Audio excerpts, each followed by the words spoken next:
Osman Bey'e olan nefretim. Nayman Türkmen'in karşısında kurulmuş bir...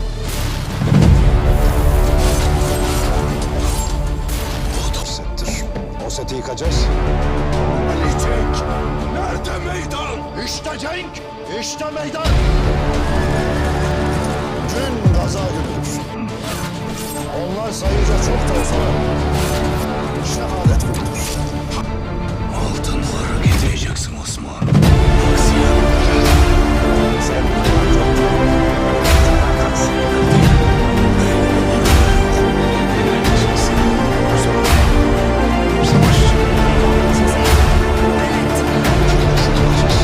yürek bizdedir.